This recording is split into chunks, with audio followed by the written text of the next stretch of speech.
Well, hello, everybody, and happy holidays from the Geary Stein Stevens Show. And we have got a gift for you tonight. We have such a great show. And again, once you find out who our guest is, you are not going to want to miss this show. And of course, I've got my co-host joining me from Duluth, Minnesota, Troy Geary.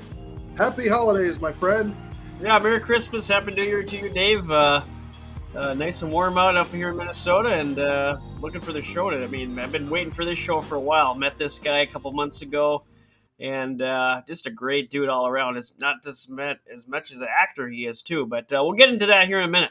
Yeah, and I've got an introduction that is worthy of our guest tonight. So let me, without further ado, I would like to introduce our guest. What would you do if our guest on the show was an actor with a brilliant career? He starred on the stage and in TV and movies, and he was the dad on the Wonder Years. Oh, I tell you, Dan Lauria is good. Oh, he's sorry. Dan Lauria is dead tonight. So, yeah, we'll talk about his career and everything else. All right, that's all I got. That's about as much joke talker I have. And Dan Lauria is joining us tonight. I don't know if you've ever had an introduction like that before, but it is great to have you here joining us. And Dan, man, we have so much to talk about, so much to cover, but welcome to the show. Thank you. Thanks for having me. Happy holidays. Yeah, happy holidays, happy Kwanzaa, happy Hanukkah coming up. So we are going to delve into so much, Dan Lauria, tonight, almost a kind of a This Is Your Life. But I want to let people know, the old and the young, we'd like to introduce you to who Dan Lauria is and what he did on Wonder Years. Dad? When did you decide you wanted to become a manager of distribution and product support services? I'm sorry. It's just a funny sort of a thought. Really wanting to be the manager of distribution and product support services. I mean, it's a good job, but it's not what I thought I'd be doing with my life. What did you want to do? What, are you kidding? Professional baseball player. No, really. Really? Well, I did have a fallback position. This job? No, not this job. I never told anybody this before, not even your mother. But when I was your age, I wanted to be a captain of a ship. The captain of a ship? Yeah, you know, one of those big old... So that is a look at just a brilliant show from back in the day. And Dan, what are your memories? I mean, do you still watch those shows? Are you in a hotel somewhere sometimes where you see them and you just watch an episode? I'm one of those actors. I don't like to watch myself. I'm criticizing what I did just then. So I've seen the episodes I'm not in, but I don't really watch the ones I'm in. So, but what I remember most was... you know, we worked very hard. You got to remember, whenever you see a close-up of me, like even in that scene, Fred's not there. He's in school. I'm talking to an ex on a chair. So the concentration you have to have. And I loved that part of it. And the other part was we had a really nice show. We all get along. We're still in touch with each other. You know, the last play I did, they all came up to see it. So... matter of fact, I'm going to see Josh Saviano over the weekend. I just talked to Danica. She was on a call in. So, yeah, it was a good time. And, of course, it was the best written show on television at that time. So, Troy? Yeah. Yeah, I want to ask you about. I mean, it was a nice run with the Wonder Years, but can you give us, the people that don't know, the story about how that ended? I know there was supposed to be another season. And what happened there? Oh yeah, we were. You guys won a Golden Globe. I mean, you guys were big. We won the Emmy for Best Show. Matter of fact, they changed the rules on the Emmys. We won after 6 on the air, and about 2 years later, they changed the rules. You had to have 12 on the air to be nominated.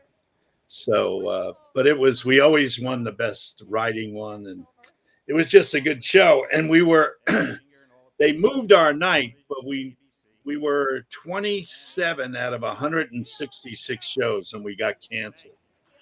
So it's not a nice story. It's one of those, executive decisions that the actors had nothing to do with. But I remember Bob Rush, our head writer, coming down on the second to the last show saying, "We got to rewrite. We're going to do a 2-parter because we got canceled." And everybody cried. We were just in shock. We couldn't believe it because we wanted it to end. It was always written with the intention of ending the day Fred gets accepted to college, and he comes home and he finds me dead on the living room floor. Because Neil Marlins, who wrote it, his father died when he was young while they were playing tennis.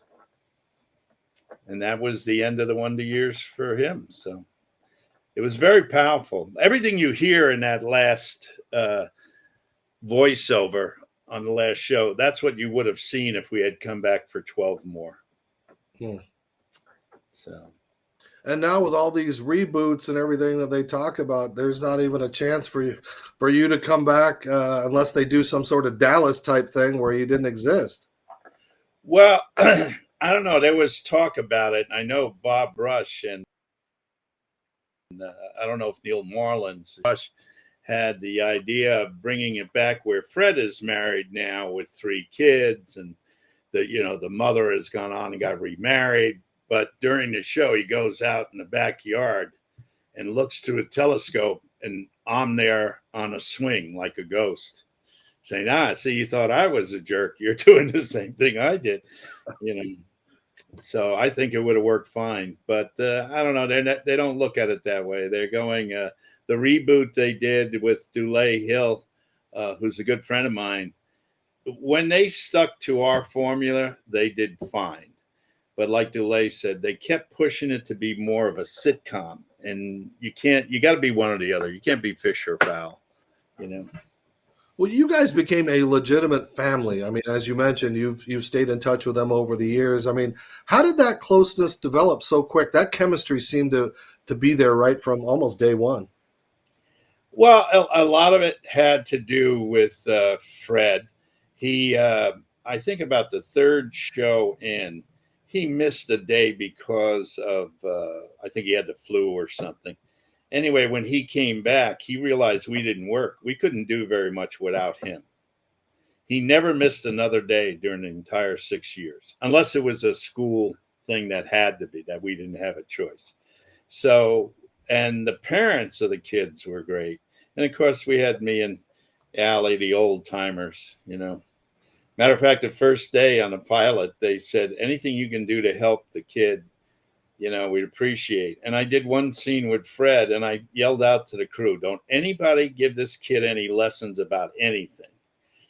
I said, "Fred, you could be the next Jack Lemmon if you want." Of course, he said, "Who's Jack Lemmon?" And I made him about 10 movies.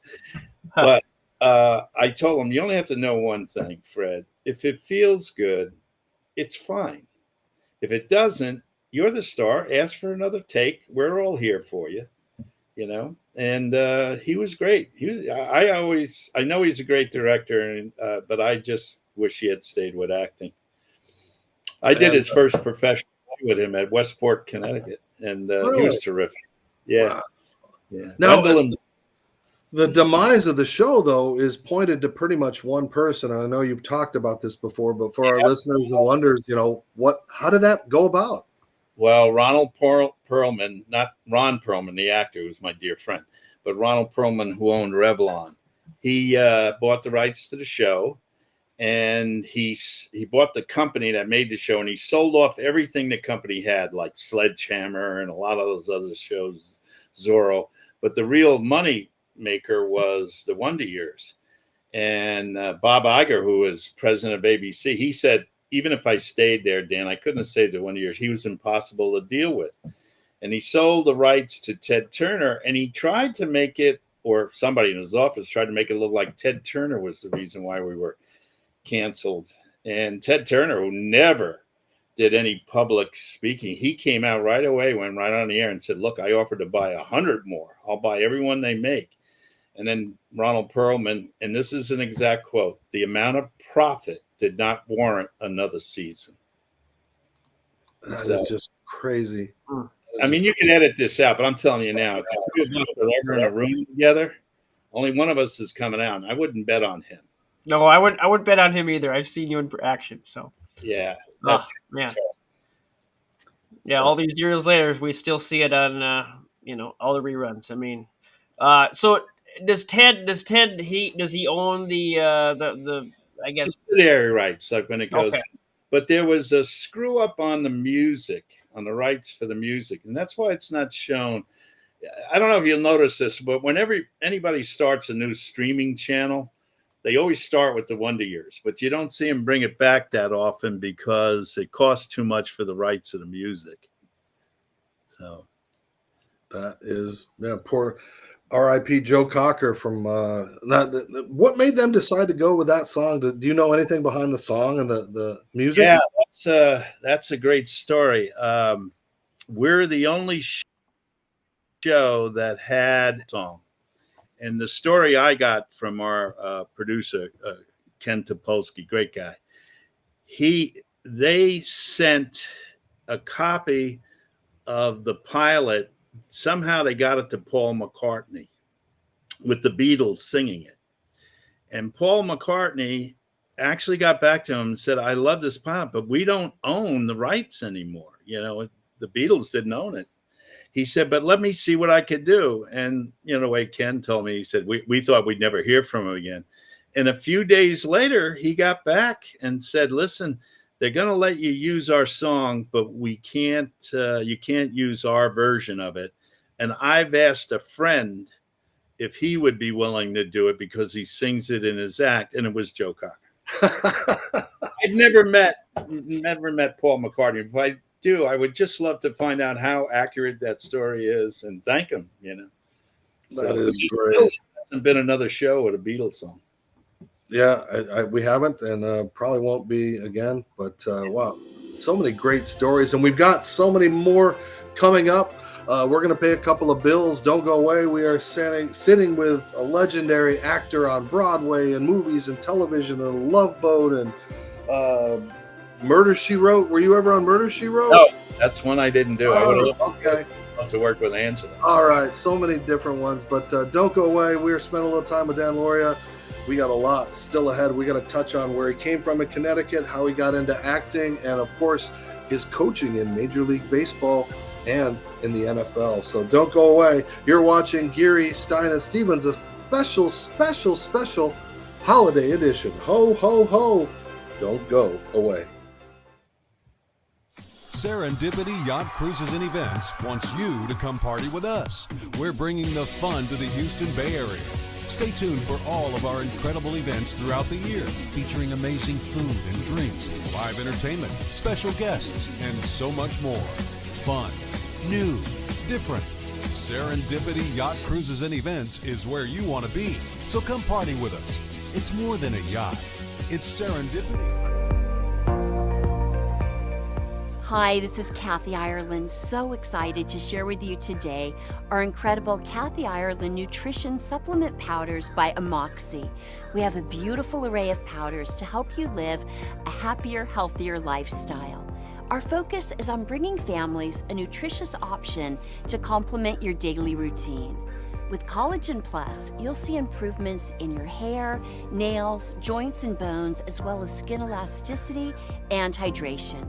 Immunity Support uses our proprietary green blends, antioxidant powder, and digestive support fiber to give your immune system a powerful boost. Golden oat milk is dairy-free and uses a recipe of turmeric and ginger, coconut milk, and our mushroom blend to give you more of an energy boost without the crash of coffee. And with Super Greens, we have a probiotic and digestive enzyme blend along with fruits, veggies, and 9 types of greens to help support healthy gut. Please experience the difference of Amoxi supplements. Let's get healthier together. Thank you.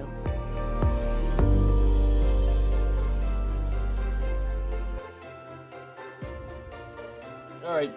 Hey, Dan, I just want to ask you the story about how you got started in acting. I know you were in college and you're a football player, and how you almost actually went to University of Iowa as a grad assistant, but you decided to go into acting. Tell us about how you got your start and about that story. I was literally telling a joke on the football field before practice, and a little old lady came up, tapped me with her cane on my shoulder pad, and said, "Would you like to be in a play?" And I said, "I've always wanted to do that. I always liked old movies." And she said, "I know." And I said, "How would you know?" And she said, "Because I'm the greatest acting teacher in the world." And it was Constance Welsh. She had started the Yale Dramont, and now she was down the road at Southern Connecticut. And she needed a big, ugly guy to be Caliban in The Tempest. And actually, she brought me to a student production first. And, I said, "This beats working." And then after I got out of the service, I said, well, if the Marine Corps didn't kill me, acting won't. So I just stayed with it. I liked it from the moment I was on stage. And the only reason why I chose acting over coaching was because as a coach, you're on the sidelines. And acting, you're still in the game, no matter how old. Yeah. Do you remember your first paid gig that you had? Oh, yeah. Actually, I was still at college, and somebody, they were doing the Seagull at Long Wharf, and Constance Welsh knew Arvin Brown, who was running it, and said, "Hey, I got a guy. He's crazy enough to try to memorize the lines in 1 or 2 days." So I went on, and that was actually got paid. Then I went into service, and I had to get my union card all over again. So, I guess once I came to New York, the first paying gig was on soap operas. Most of the actors who came to New York in those times, you either did a commercial or you worked on soap operas. And you had a legendary mentor, too, that we were talking about earlier. I was just kind of blown away. So how did that come about? I mean, again, our older listeners and viewers are going to be like, "Oh, I know that name." And so introduce them to our younger ones. Yeah, if they see the face, they'll know Charles Durning was, from day one. He was a vet, and I was in a group called VECO. We were all Vietnam veterans, and he came over and started yelling at us, saying, "We got to change the name to the Veterans Ensemble Theater, not Vietnam vet. I'm a World War II vet." And of course, we changed the name, and he brought us to Joe Papp. And true story, Charles Durning saw everything I ever did. And after I would do a performance, he'd put his arm around me and go, "All right, another 20 years, you'll be an actor." And I said, "All right, Charles." And, we were very close. We'd go to dinner all the time in LA. It was Charles Durning, Jack Klugman, Peter Falk, Dom DeLuise, and myself. And sometimes I'd bring a young writer just so I could hear the same stories over again, But when Charlie died, I literally was in the hospital room with him. And I went over to the theater. I was doing A Christmas Story on Broadway. And I knew if I missed a performance, Charlie would have come back from the dead and killed me. So I went over, and I called Jack Klugman and let him know. And as I flipped open my phone back then, it rang and it said Jack Klugman. So I didn't say hello. I just said, "How did you know?" And Jack's wife, Peggy, said, "Know what, Dan?" I said, "I was just calling you and Jack to tell you that Charles Durning passed away." And I heard her drop the phone on the floor. She picked it up and she said, "I was calling you to let you know Jack passed away." They passed away 4 hours apart on Christmas Eve. Wow. And I called Paul Lieber, who handles a lot of the Broadway PR. And I said, Paul, it hasn't even hit the papers, but both Charles Durning and Jack Klugman have passed away. Is there any chance we could dim the lights one night on Broadway for the two of them? And I'll never forget, there was a long pause. And then Paul said, no, we're going to dim them 2 nights in a row. And it was the only time in the history of Broadway that the lights were dimmed 2 nights in a row for actors. So, wow. But they were a different breed, you know. Also, another iconic person back in the day, and still is Frank Sinatra. And you had a unique friendship with him. Kind of tell us about how that started. Well, it really started with Tommy Dreesen, who opened for Frank for 17 years. He was very close to Joe Mantegna and Dennis Farina, and of course they were my friends. So we would go to the Frank Sinatra golf tournament. Matter of fact, I was telling Dave before, the night before the tournament, we would get there and we would go to dinner. It would be Lee Mazzilli, Joe Torre, Yogi Berra, Dennis Farina, Joe Mantegna, myself, and laugh. Oh, we had such great times. But I had done a favor for a friend, and I brought it to the tournament, and Frank found out about it, and he said, from now on, you're my friend. And he said, if you ever come to Palm Springs and don't stop at the house, I'll be very upset with you. I laughed. I said, you know, and I would go down to visit the Barbara Sinatra Center. It was for abused kids, and I knew they watched the Wonder Years, you know. And I went down about 3 or 4 times. And then, like the 5th time I went, I get a call from Frank Sinatra. Hey, he called me Jarhead because I'm a Marine. He had nicknames for everybody. He said, hey, Jarhead, you were here? You didn't stop by? I said, oh, I didn't know you were in town, you know. He said, I don't care. You stop by. Boy, every time I went down after that, I'd stop at the house, knock, and usually he wasn't there. And I'd say, just let him know Jarhead stopped by and all mad at me. And then finally one day I knocked and, hey, Jarhead, come on in. You know, I stayed like 10 minutes. And I get ready to go. And I say, I don't want to take up your time. He goes, I'll throw you out when I'm down. 3 or 4 hours. And it was the only time I really got to talk to him about acting, because at the tournament it was always about singing and performing, you know. And he was, you know, he was in his 80s and still doing his scales as a singer. And he loved talking about acting, you know. He was a consummate artist. And, you know, you hear horror stories. I never saw any of that. But like Tommy Dreesen said, if Frank says you're his friend, you will never have a better friend. But you don't want him as an enemy. Yeah. And Dan, you just dropped all these names, and I'm sitting here. I mean, did you ever just look around in those moments and go, I'm Dan Lauria. Do I belong here? And pinching yourself thinking like, you know. Every minute.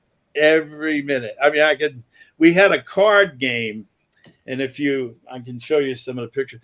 If you got a straight flush, we would stop and take a picture.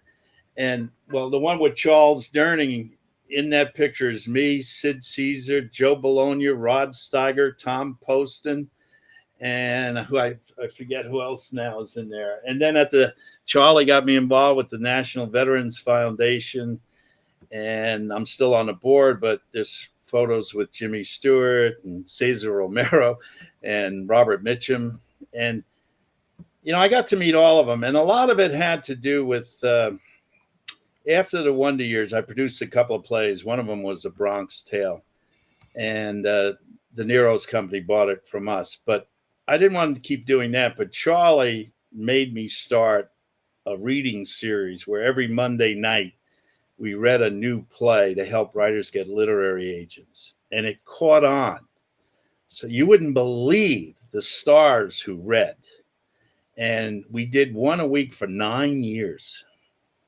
And everybody read. Like Tom Hanks never actually read, but he directed the 3 that Rita, his wife, was in.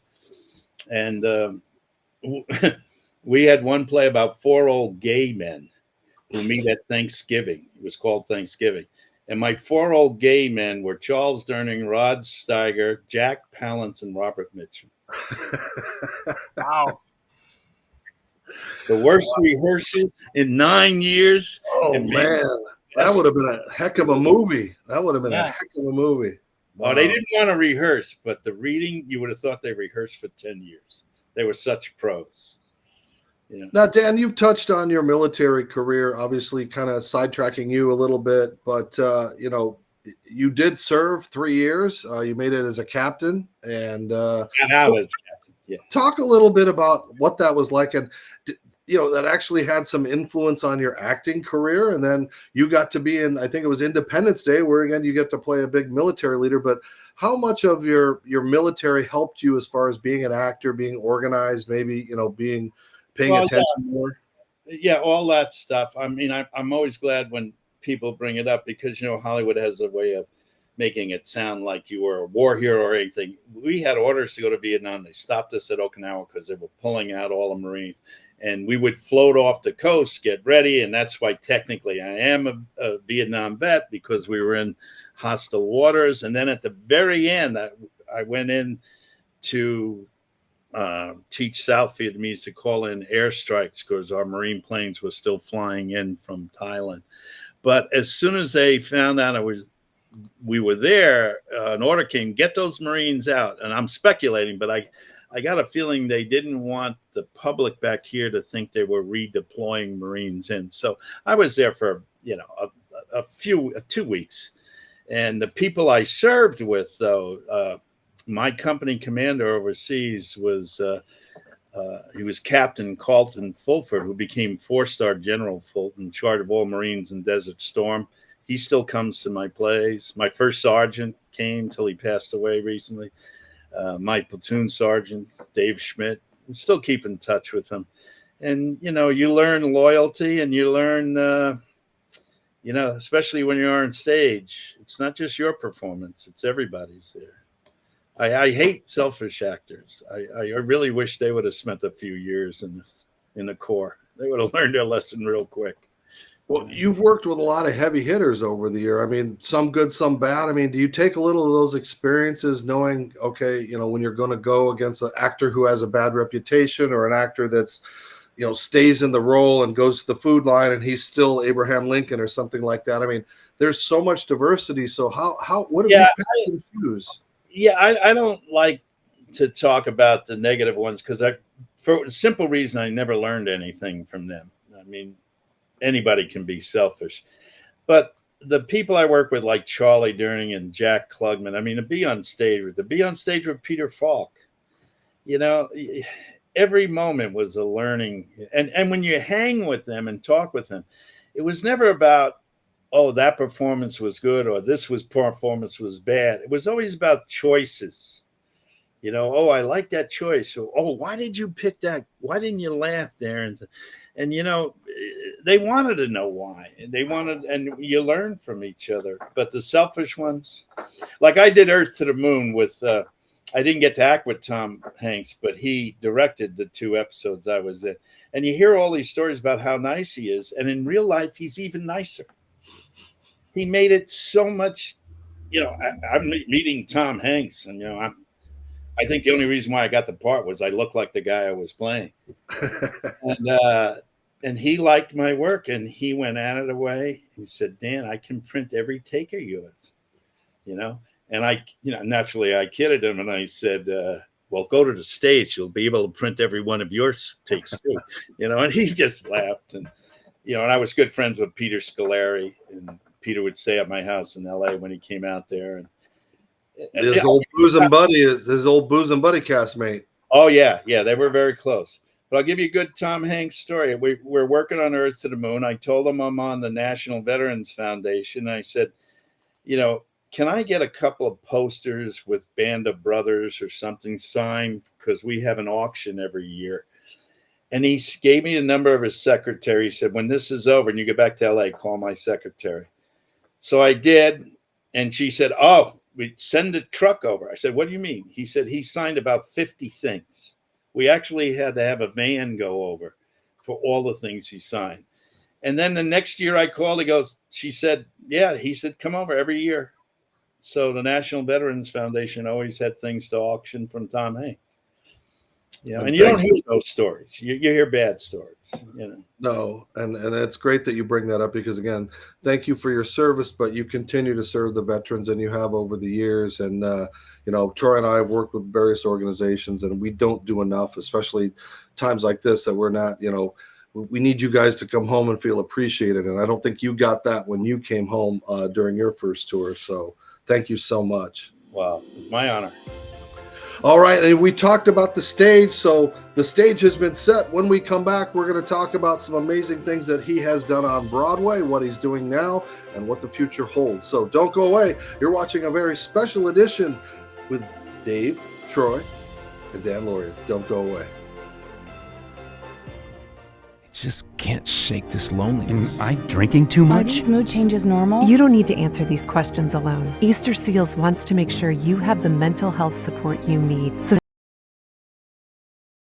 anonymous mental health screening tool. We're sharing this so you can better understand your needs and work toward the life you want to lead with support all along the way. Understand your needs and get the right support for you. Take the free screening now at easterseals.com/mentalhealth. Hi, this is Charlie in the Box. Welcome back to the Geary Stein Stevens Show. And now the biggest misfit of them all, Dave Stevens. All right, thank you, Land of the Misfit Toys. All right, that goes there. But we are back for the last part of the Geary Stein Stevens Show, and we talked about Dan doing so many things, Broadway, big screen, everything, but he has done something that the sports world loved, and in fact, it took him to the big screen at the Super Bowl. Check this out. Gentlemen, this is the moment you've been waiting for since you came to Green Bay in July. You have made it to Super Bowl 45, but getting to the Super Bowl is not enough. It's been 14 seasons since you've won the trophy. The time is now. You've dealt with adversity throughout the season. 16 players on injured reserve, but you pulled together. Team. No one man bigger than any of the others. It did not matter where you played the game. 3 opposing stadiums in the playoffs, and you won. Roger, you've had a great year, but you know it's about championships. So go get one, son. You cannot be satisfied with just playing the game. You have to taste the win, want to win, and above all else, have the will to win. You are the Packers. Go do it. Yeah, that's iconic, Vince Lonbardi. Let's talk about, I know there was some politics involved to start, but how did you get the role of Vince Lonbardi?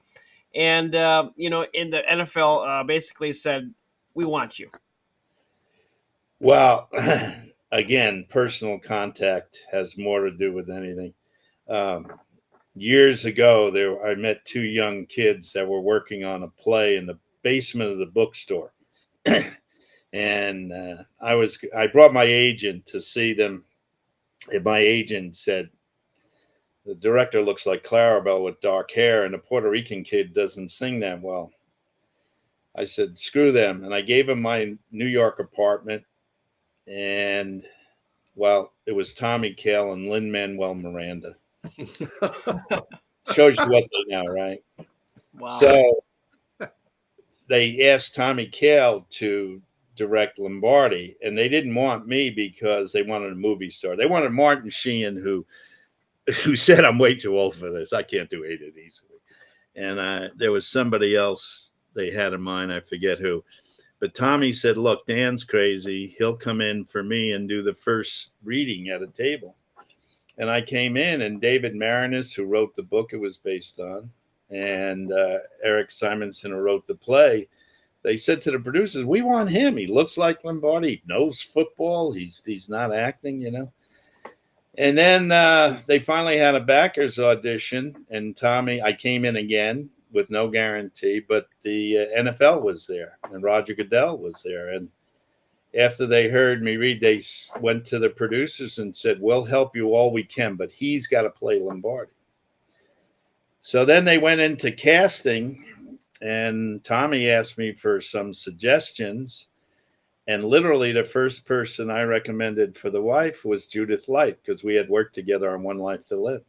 And of course, Judith is, she got nominated, and she's won 2 Tony Awards since. And it was fun. I love the interviews because on One Life to Live, I played Gus the Killer Pimp. I was her pimp. So when they would say, "How did you meet Judith?" I said, "Well, I was her pimp," and she'd say, "Finish the sentence." He's talking about on One Life to Live, but it was a great combo. But we, it's a little bit of a negative story in that we were not accepted by the Broadway community. We were the longest running straight play, new play. And other than Judith, we didn't get one nomination, not for Tommy. And we were the only show that was making money on Broadway. And it was a shame because Tommy and I thought we were bringing in a new audience. We were bringing in those truck drivers who would never go to a play, but they would come see Lombardi. And I always said it's because of Judith that we ran that long, because it was their wives going home, calling the other wives saying, it's the one play your husband will want to see, but it's really about the family. And Judith, she was terrific. Every night we'd hear women in the audience going, "You're just like that. You're just like that." You guys really made those roles. That's why they came to life. And that's why I wonder if there's kind of like, how they have that in Hollywood, a good comedy can never win an Oscar. They're never going to let a comedy win an Oscar. And is there kind of like a sports Broadway play is never going to win a Tony? Do you think there's something to that? There was something at that time. I hope it's not still true, but there was something about blue collar. If it's we were just a blue collar play. There was one critic who came. He didn't say much about the play, but he kept criticizing the audience. He came more than once. What are these people doing with Packer jerseys on in the audience? And I sat behind somebody who actually had a helmet on. And there was some of that, but they were the most respectful audience in the world. Matter of fact, they had somebody else would have to laugh first for them to laugh, because they didn't want to be. They thought it could be rude. You don't laugh at Coach Lombardi. So, but it was great. And every Thursday night there was a Packer there who would do a talk back afterwards, and they were great. It was great to. An old jock like me to be able to, call a Mara family and say, "Can I speak to Bart Starr?" And 10 minutes later, Bart Starr is on the phone. "What do you need, Coach?" And I would always ask the same question: what do you want to see that's not in the books? And more than half said Lombardi's sense of humor. So we all know about the screaming and the yelling. He said, but he was the worst at telling a joke. We actually put something about that in the play. But Fuzzy Thurston would always tell him a joke on Monday.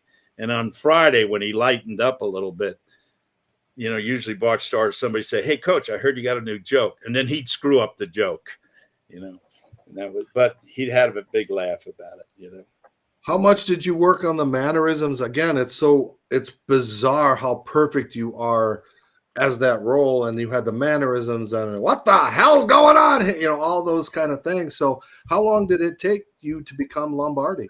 Well, not very long, because he was my favorite coach anyway. And I had all the footage, too much footage. I would waste a lot of time watching things I didn't really need to watch just because he was in there and his speeches. And you showed that photo of Yogi before. One night, Yogi came, and sitting to one side of him was Frank Thomas, and on the other side was Hank Aaron. And in the opening, the play opens with the actual speech Lombardi gave to the Packers when he first went there. And you used the audience, because it was in the round, as if they were the team.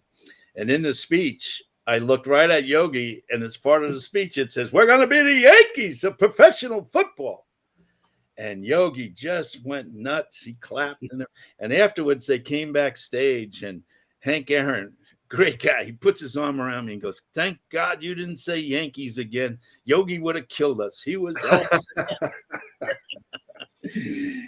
and Yogi knew him well, because in the offseason, he would go work out with the Giants when Lombardi was the offensive coordinator. What a legend Yogi was. What a great story.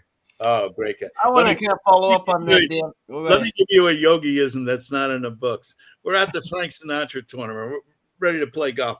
And Lee Mazzilli and I are on the putting green before we teed off. And Yogi's putting at the same hole, but he's like 25 feet away. And he hits 3 balls up. Nothing's close. And he says, "Hey, Dan, hit him back." I said, "Yo, why don't you practice the 5-footers?" And he said, "I'm never that close." Wow, that's a great one.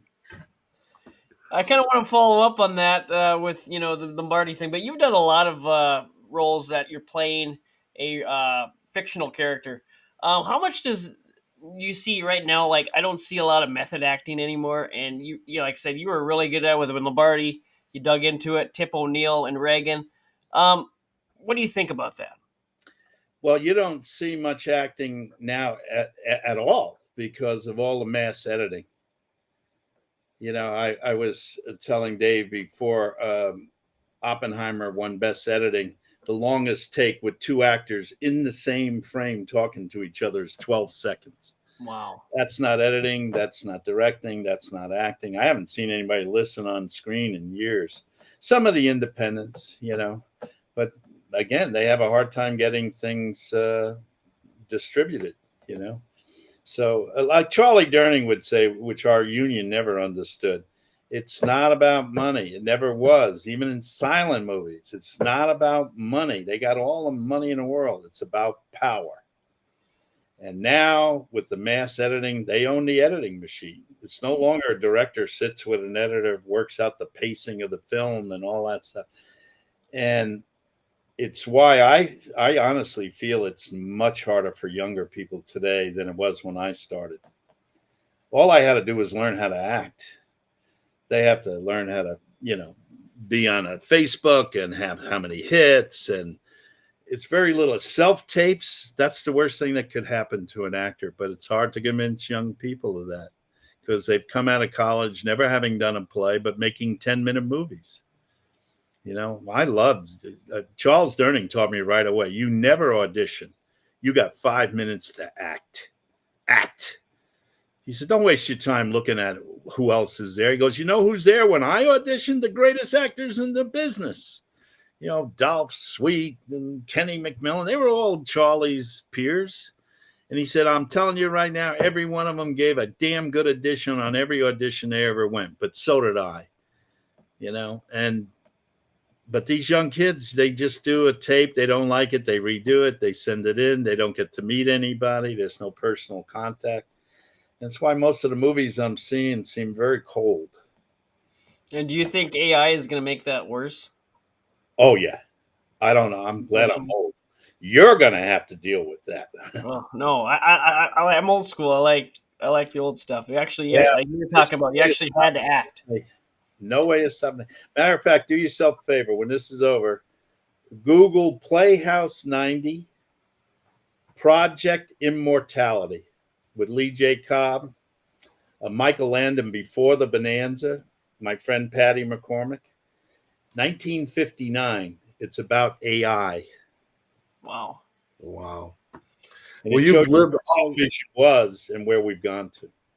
And you play these roles that are real life people. And I want to bring up a show that I thought was kind of ahead of its time when you were on Pitch, where you were the manager of the first major league female professional pitcher. And again, Major League Baseball embraced it. It had a great story. Also, it was appealing to little girls that would want to do that. So talk a little bit about what that show was like, ahead of its time, but still a great show. Oh, yeah. It was created by Dan Fogelman, who created This Is Us, and now has Murder in the Building. And we loved the show. And our ratings were better each week. We actually got into Thursday night football audience. We could feel the wives out there saying, you can catch the second half of the game. I'm watching Pitch, and we were shocked when they didn't bring us back. I still think it's because Hillary didn't win. And Dan disagreed with me, but a couple of years later, he said, I don't know, same stockholders. Maybe you're right. So. And you had the blessing of Major League Baseball. The Padres were working. I mean, was there a point you kind of just felt like you were actually managing the Padres? You had Paul Michael Gosselaar. You had everybody there. Yeah. No, it never gets to that point where you really think, like Joe Montaigne said, the three best jobs in the world are professional athlete, an astronaut, and an actor. And of the three, the best is an actor because you can play the other two. So, it's as close as I got to act. I always wanted to be a coach. So the closest I ever get is being a wrestling coach on Party of Five, or baseball coach on pitch, or Lombardi on Broadway, So, well, such a great career. I mean, we could talk about what This Is Us was like. I mean, you seem to always, still continuing to go at your golden age. I mean, until self-tapes came. That killed it for me. Okay. So you're working on a play. Tell us a little bit about that and where we can see you and watch you and those kind of things. Well, you saw it, right? It was a play called Just Another Day, and it was about Patty McCormick and I. We were two old comedy writers who now have dementia. So each day we meet at a bench, we write comedy, and we fall in love. And that's the whole play. See, you don't even have to go see it. I just told you. No, we definitely have to go see it. And it's easy. You can forget your lines, right? Right. Nobody would know. No, but Patty wasn't she great in that play? And she's 80, and she memorized. That's a hard play. That's a two-hander, boy. So one night on stage and during a preview, she went downstage when she wasn't supposed to, and I was wondering what she'd do. And then she turned up stage so the audience couldn't see her face, and she said, "Where the hell are we?" So I said a couple of her lines and a couple of my lines, and she went, "Oh," and then she jumped back in, So. Yeah, I have a few left, Dan. I just want to ask you, I mean, you've been a long time, have given back to the community. You started the Big Brothers. We've done stuff together for your New York Fire Department on 9/11. Why do you keep going back every year and, giving back? And I mean, I know the answer, but I just want to hear it from you. Well, I think if you're going to be any kind of celebrity and you don't use it to help anybody else, that karma is going to catch up to you. 1972, while I was in the Marine Corps, I was the National Big Brother of the Year. And my godson now is my fifth little brother. It's the reason why I'm broke, keep paying for their education, And 9/11 hit, and I'm a New Yorker and I'm a Marine. So I went every Tuesday. They gave me a golf cart. I would go right down in a hole and give the firemen coffee and water. And then Wendy Malick and I did the play The Guys about the firemen that died on 9/11. We toured the country raising money for local fire departments, But that's all from Charlie and Jack. And, you do what you can to keep things like that healthy. And I'll tell you, the Big Brothers, it's the best program in the world. Although I got to tell you, they lie to you. They say you only have to see your little brother 2 hours every other week. Bullshit. That ain't ever going to happen. No, not you. You adopt them. They borrow your car. My first little brother, Glenn Wade, he just retired. I got him a job on the Wonder Years as a grip, and he's got 30 years in, and he's retired now. Wow. One last for you. All the things you've done, what are you most proud of? The next one. The next one. That's a great answer. That's a great answer. I'll look back. And all these cities, as we leave you, since we are a sports show, all these cities do you still bleed Giants blue, or do you have to be a Packer fan, or, do you like the Padres now? Like, tell us a little bit about who you have to watch now. He's a Yankee fan. I know that. Always the Giant first, but this year it's been real tough. But ever since playing Lombardi, it's the last time they won the Super Bowl was when Lombardi was on Broadway. So I'm pulling for them, and they have a good chance this year because of the injuries that Detroit has. They may pull it off again this year. That's a tough division, huh? Oh, it's a tough season. I mean, the Lions were out of the gate, and then they're shut down. Now the Phillies resurging. Baltimore is a scary team that you don't want to play with that quarterback. I mean, it's an exciting year. I mean, it's exciting all around with the college football playoffs. I don't even know if you're into college football. I know Southern Connecticut State University didn't get to an FBS game, but they're battling Central Connecticut and all these schools up here, It was fun though. I could have went to a bigger school, but I wouldn't have played as much. I'd rather, at Southern, I got to play all the time. So I think it turned out for the best. So, but again, Dan, it has been great, and we are so excited that you joined us. I can't wait for the world to see our Christmas gift to everyone. Any closing thoughts, holiday thoughts you want to give out to the world? Just go out of your way next year to be kind. That's it. That's a pretty great philosophy. I think we could all learn from that. Oh, yeah. One more time. What are those shows you're going to be doing in New Jersey? When do they start? Well, I don't have a date yet, but it's going to be at the New Jersey Rep. I'll let you know, though. Maybe Okay, let us know. We'll come to one. We'll promote it. I mean, it's definitely. And in the month of June, Wendy Malick and I started a Durango Play Fest, so I'll be there the first week of June, and then we'll be in Big Bear doing my play with Patty. Yes, so that's in June. Wow. Awesome. We just got told yesterday we were published, so we're very happy about it. Final question. How long are you going to do this? Well, actors never retire. They just drag us out and throw us in the dumpster when it's over. We don't retire. Well, then you can play a body on CSI, right? Yeah, let me tell you something. Jack Klugman and Charlie Durning did a play together, something I found for them. Jack was 87 and Charlie was 86. And when they died, they were, like I told you, they died on the same day. They were 90 and 89. And they were still talking about acting. Wow. Yeah, someday I'll get it right. Charlie said we got a little more time. I'll give you another. We need to take lessons from Sure. Hey, we don't get you that often. So, yeah, the floor is yours. If we still have an audience, the floor is yours. Well, like I told you, Charlie Durning would always see what I did, and he always say, another 20 years you'll be an actor. So I'm doing a new play with Jack Klugman called The Value of Names about the House Un-American Activities Committee. And on a Sunday, sitting in the audience was Charles Durning, Peter Falk, and Dom DeLuise. And Jack came running into my dressing room, and he went, "Now we got to do it for us, not for them. Don't get caught up." And I said, "Jack, we're always good. What are you worried about? What are you going to do? Shave my head and send me back to Nam? We're fine. They're our friends. I'm glad they're here." He goes, "You're right. You're right."